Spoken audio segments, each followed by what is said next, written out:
दोस्तों, डॉक्टर्स को हमेशा धरती के भगवान के रूप में पूजा जाता है, क्योंकि जब किसी घर का चिराग बुझने को होता है, जब सांसें थमने को होती हैं, जब उम्मीद की डोर टूटने लगती है, तब एक शांत सा चेहरा, माथे पर पसीना लेकिन हाथों में यकीन लिए एक डॉक्टर जिंदगी को दोबारा लिख रहा होता है ना। आपने भी कई बार ये महसूस किया होगा।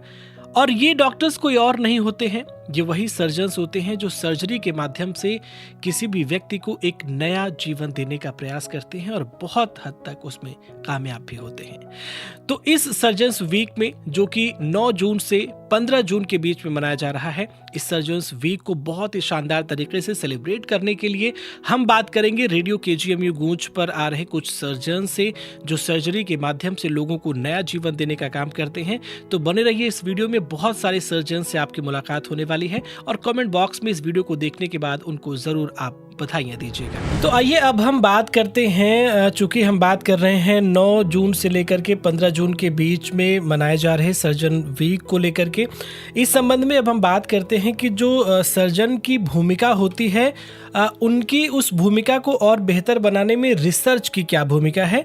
इस टॉपिक पर अपने विचार हमारे साथ साझा करेंगी डॉक्टर पूजा रमाकांत मैम हमारे साथ जुड़ चुकी हैं, और आप प्रोफेसर एंडोक्राइन सर्जरी डिपार्टमेंट से हैं KGMU से। और मैम, आपका बहुत बहुत स्वागत है रेडियो KGMU गूंज पर।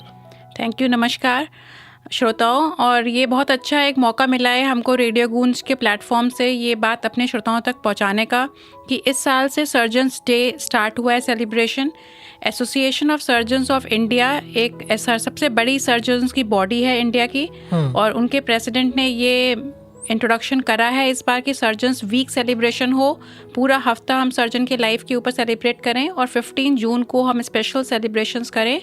और मैं ऑनरेरी सेक्रेटरी हूँ Indian association of endocrine surgery की, तो हम उसके तहत ये प्रोग्राम कर रहे हैं। और ये इसलिए भी इसका महत्व है क्योंकि लोगों को लगता है कि सर्जन सिर्फ सर्जरी करते हैं, सिर्फ ऑपरेशन करते हैं, बट ऐसा नहीं है। हम बहुत से और काम भी करते हैं सोसाइटी को सर्व करने के लिए, पेशेंट्स को सर्व करने के लिए। उसमें रिसर्च का बहुत बड़ा रोल है। तो आपको लगेगा रिसर्च सिर्फ साइंटिस्ट करते हैं, बट ऐसा नहीं है। रिसर्च हम लोग भी करते हैं। सर्जरी रोज़ बदल जाती हैं, हर साल सर्जरी की गाइडलाइंस बदल जाती हैं, नए टेक्नोलॉजीज़ आते हैं, हमें पेशेंट का डेटा मिलता है, तो पेशेंट्स में क्या फ़ायदा हुआ, नहीं फ़ायदा हुआ, कितनी सर्जरी करनी है या नहीं करनी है, हमको आधा ग्लैंड निकालना है, पूरा निकालना है, कितनी मार्जिन छोड़नी है, वो सब का रिसर्च से हमको हेल्प मिलता है कि क्या अल्टीमेटली पेशेंट को 5 साल 10 साल में फ़ायदा हुआ। उसके अकॉर्डिंग जब गाइडलाइंस बदलती हैं तो हम फिर उसको पढ़ के, एडवांसेस को समझ के, फिर हम अपना सर्जरी का जो डिसीजंस होते हैं हमें लेने होते हैं, वो सब हम बदलते रहते हैं। मैम, अगर हम सर्जन वीक की बात करें तो आप क्या कहना चाहेंगे कि इस वीक को जो अभी सेलिब्रेट होना शुरू हुआ है, क्यों इसकी ज़रूरत पड़ी? सबसे पहले हम ये जानना चाहेंगे और फिर उसके बाद हम रिसर्च की भूमिका पर आपसे बात करेंगे। हाँ, ये बहुत ही आपने अच्छा प्रश्न पूछा है, क्योंकि अब ये देखा जाता है पहले के तुलना में क्या था कि पहले टॉपर्स जो थे वो हमेशा सर्जरी उठाते थे। हर इंस्टीट्यूशन के जो लीडर्स थे टॉप मोस्ट, वो सर्जन्स हुआ करते थे। अब क्या है कि बच्चे जब नीट का एंट्रेंस देते हैं, वो देखते हैं कि सर्जन्स की लाइफ बहुत डिफ़िकल्ट होती है। आप 5 साल MBBS करिए, फिर 3 साल MS करिए, मास्टर्स इन सर्जरी, उसके 3 साल आप पोस्ट ग्रेजुएशन, पोस्ट स्पेशलाइजेशन करिए, फिर आप कोई फेलोशिप करिए, तो आपके 10-15 साल, मिनिमम 15 साल से 20 साल तक आपके पढ़ाई में चले जाते हैं। और सर्जन्स 24 घंटे 48 आवर्स काफ़ी टाइम ट्रेनिंग के पीरियड में नॉन स्टॉप खड़े रहते हैं, और पेशेंट्स की सेवा में कोई हमारे लिए सुबह शाम नहीं होता, कोई छुट्टी नहीं होती। तो इनिशियल 10 ईयर्स बहुत डिफ़िकल्ट होते हैं। उसके बाद हम इस डिफ़िकल्ट लाइफ को, चैलेंजेस के लिए आदी हो जाते हैं, तो हम उसको एंजॉय करने लगते हैं। लेकिन सर्जन्स की लाइफ डिफ़िकल्ट होती है, चैलेंजिंग होती है, लेकिन रिवॉर्डिंग भी उतनी होती है। हमको जो खुशी मिलती है पेशेंट जब ठीक होकर जाते हैं, वो खुशी हमारी सारी थकान को दूर कर देती है। बिल्कुल मैम। तो उससे क्या है कि अब लोग सर्जरी उठाना कम कर रहे हैं। बच्चों को लगता है कि हम वो ब्रांच उठाएं जिसमें कि हमें धन ज़्यादा मिल जाए, सारी सुख सुविधाएं मिल जाएं, काम थोड़ा कम हो, इमरजेंसीज कम हो, तो उनका family life, work life balance हो जाए।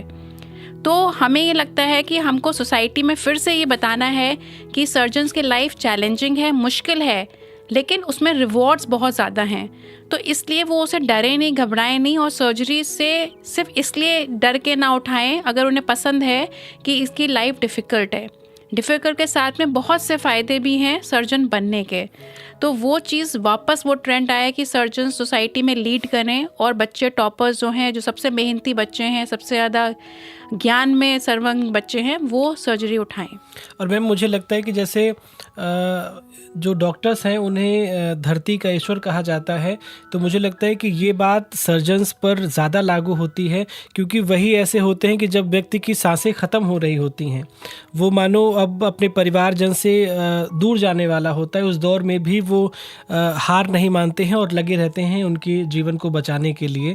तो कहीं ना कहीं बहुत अच्छा आपने ये इनिशिएटिव लिया है और लोगों को आपने जागरूक करने का काम किया है कि लोग अभी इस फील्ड में और आगे आएँ और लोगों तक मदद पहुंचाने का ताकि काम किया जा सके।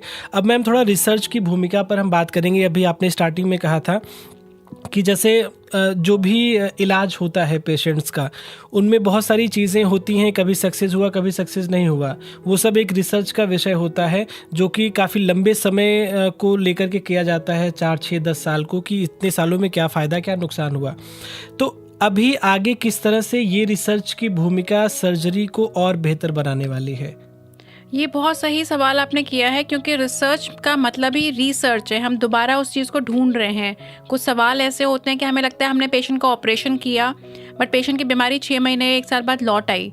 तो हम खुद से सवाल करते हैं कि ऐसा क्या हुआ कि क्यों लौटी, क्यों पेशेंट सक्सेसफुल नहीं रहा हमारा सर्जरी, या हमने कोई सर्जरी करी और पेशेंट मर गया, तो हमारी क्या गलती थी, कहाँ पे क्या चीज़ लैकिंग था, तो वो बीमारी की जो बायोलॉजी है वो क्या थी, कहाँ पे क्या चीज़ हम सीख सकते थे उससे कि हमें सक्सेस नहीं मिला उस पेशेंट में। इसलिए रिसर्च बहुत ज़रूरी है। तो हम देखते हैं कि हाँ, पेशेंट की इस बीमारी में ये सारे आंकड़े थे कि हाँ, पेशेंट की बीमारी बढ़ी हुई थी, बायोलॉजी अपनी एडवांस स्टेज में थी, इसमें ऑपरेशन का रोल नहीं था। तो वो सब चीज़ों में रिसर्च हेल्प करती है और हमें 5 साल 10 साल लगते हैं इन सवालों को जानने में। और तब तक और टेक्नोलॉजी आ जाती है, जेनेटिक्स आ जाते हैं, लोग जीन स्टडी करने लगते हैं, म्यूटेशंस आ जाते हैं, बहुत सी और चीज़ें आ जाती हैं जिससे हमें और गहराई में पता चलता है बीमारी के बारे में। तो सर्जन्स का काम सिर्फ सर्जरी नहीं है। हम शुरू में पेशेंट को देखते हैं, उसकी बीमारी को समझते हैं, फिर हम पूरा पेशेंट मैनेज करते हैं। उसकी बीमारी 5 साल 10 साल लौटी, तब भी वो हम ही मैनेज करते हैं कि हाँ लौटी, अब हम क्या करें, उसको कहीं रेफ़र करना है, कुछ और थेरेपीज़ देनी है, वो सारा काम भी सर्जन्स का ही होता है। तो रिसर्च के बिना हम कभी ना खुद को इम्प्रूव कर पाएंगे, ना पेशेंट्स के आउटकम जो होते हैं वो भी इम्प्रूव नहीं कर पाएंगे। तो इसलिए पेशेंट का डेटा हम पेशेंट से ही सीखते हैं और बीमारियों से ही हम उनके इलाज में ही करते करते हम उसमें सीख भी रहे होते हैं। बिल्कुल। मैम, चूँकि आपका अनुभव सर्जरी के फील्ड में काफ़ी लंबा है, आप लंबे समय से लोगों का ट्रीटमेंट कर रही हैं सर्जरी के ज़रिए, तो आज के समय में अगर रिसर्च की जब हम बात कर रहे हैं तो आपको क्या लगता है कि कौन सी ऐसी बीमारी है, ख़ास करके मैं कैंसर की बात करना चाह रहा हूँ, कि कौन सी ऐसी बीमारी है जिसमें अभी बहुत ज़्यादा रिसर्च की ज़रूरत है, जहाँ पे ऑपरेशन कई बार ज़्यादातर सक्सेसफुल नहीं होते हैं, बीमारी वापस लौट आती है। तो अभी चैलेंजिंग मूड में अगर हम देखें तो क्या वो समस्याएं आपके सामने हैं? हम लोग का जैसे कि एंडोक्राइन और ब्रेस्ट सर्जरी का विभाग है, तो ब्रेस्ट के कैंसर्स के मरीज, थायराइड घेंगा जो होता है उसके कैंसर्स के मरीज, कुछ ऐसे थायराइड में भी होते हैं जिसे एनाप्लास्टिक बोलते हैं, जिनकी ख़राब बायोलॉजी होती है जो कि जल्दी लौट आते हैं, उसमें बहुत रिसर्च करना है। ब्रेस्ट कैंसर में क्या है कि भारत में 30-35 साल, इनफैक्ट 20 साल के भी यंग उम्र की लेडीज़ में ब्रेस्ट कैंसर हो रहा है। हम नहीं जवाब दे पा रहे कि क्यों होता है ऐसा, जबकि आप विदेश में देखेंगे वहाँ 50 साल 60 साल की उम्र के बाद लेडीज़ में कैंसर आ रहा है, ब्रेस्ट कैंसर। इसके क्या कारण है वो जवाब अभी नहीं है। तो उसमें बहुत रिसर्च चल रही है कि पेस्टिसाइड्स का रोल, एनवायरनमेंट में जो पॉल्यूशन है, क्या उसकी वजह से हमें कैंसर हो रहा है इतनी कम उम्र में। बट वो चीज़ भारत में साबित हो चुकी है। पिछले 10 साल से हम देख रहे हैं कि यहाँ पे 30 साल 40 साल कम उम्र में कैंसर आ रहा है, और जबकि उसमें फैमिली हिस्ट्री भी नहीं है किसी का। बिल्कुल। तो वो क्यों आ रहा है, इन सब चीज़ों पे रिसर्च बहुत ज़रूरी है, बहुत चल रही है, लेकिन अभी पूरे तरह से हमें इसके सवाल नहीं मिले हैं कि क्या कारण है। अगर हमको पता हो तो हम उससे बच सकते हैं। बिल्कुल। तो वो बचाव, प्रिवेंशन बहुत इम्पोर्टेंट है। बिल्कुल। और मुझे लगता है कि इस तरह के जो इनिशिएटिव हैं, चाहे आपने बताया कि सर्जन वीक मनाया जा रहा है 9 से 15 जून के बीच में, तो ये जो एक प्रयास है इसमें कहीं ना कहीं इन सब चीज़ों को और बल मिलेगा और प्रयास किया जाएगा ताकि और चीज़ें निकल करके तथ्य सामने आए, ताकि जो हमारे पेशेंट हैं, जो मरीज़ हैं, उनको और ज़्यादा लाभ मिल सके। एक मैसेज के तौर पर आम जनता को आप मैम क्या कहना चाहेंगी एक सर्जन के तौर पर? मैं एज अ सर्जन ये कहना चाहूँगी अपने पेशेंट्स को कि प्लीज़ किसी सर्जन्स की वो सर्जरी से डरिए नहीं। मोस्टली लोग बहुत डरते हैं, बहुत नर्वस होते हैं, बीपी बढ़ जाता है सर्जरी के पहले। हम हमेशा सबको बोलते हैं कि कोई दिक्कत नहीं आएगा। आजकल बेहोशी एनेस्थीसिया इतनी अच्छी हो गई है, टेक्नोलॉजी इतनी अच्छी हो गई है, इन्वेस्टिगेशंस इतने अच्छे हो गए हैं, कोई दिक्कत नहीं आता। आपका रिकवरी बहुत अच्छा होता है। हमारे पास बहुत नए इंस्ट्रूमेंट्स हैं, बहुत टेक्नोलॉजिकल एडवांसेस हैं, ऑपरेशन में ज़्यादा खून नहीं बहता है, रिकवरी बहुत अच्छी है, आप घर भी जल्दी जाते हैं। बस वो एक मुश्किल सफ़र होता है सर्जरी कराने का, और रिलेटिव्स के लिए भी मुश्किल होता है अपने किसी प्रिय को देखते हुए कि उनका ऑपरेशन होने वाला है, वो बीमारी से जूझ रहे हैं। ये मुश्किल सफ़र में हम एज अ सर्जन हमेशा उनके साथ हैं और हमेशा साथ रहेंगे। बस ये है कि उस डर से, झिझक से हमारे पास लेट मत आइए। आपको कभी भी कोई गांठ दिखे, कोई समस्या हो, तुरंत डॉक्टर के पास आइए। डॉक्टर आपकी हेल्प करने के लिए हैं। आप डरिए नहीं, इधर उधर मत जाइए कि अभी नहीं, अगले हफ्ते जाएंगे, अभी हम बिज़ी हैं। बहुत से लोग काम में, फैमिली में इतना बिज़ी हो जाती हैं, स्पेशली लेडीज़, तो वो लेट आती हैं। तो लेट आने से बीमारी और बढ़ जाती है, फैल जाती है, मुश्किलें बढ़ जाती हैं। बिल्कुल बिल्कुल मैम, आपने बहुत बेहतरीन तरीके से हमारे श्रोताओं को जागरूक किया। और लास्ट में जो सर्जन वीक मनाया जा रहा है, इसके लिए आपको भी बहुत बहुत बधाई, बहुत बहुत शुभकामनाएं ma'am. Thank you so much ma'am बातचीत करने के लिए। थैंक यू रेडियो गूंज की टीम।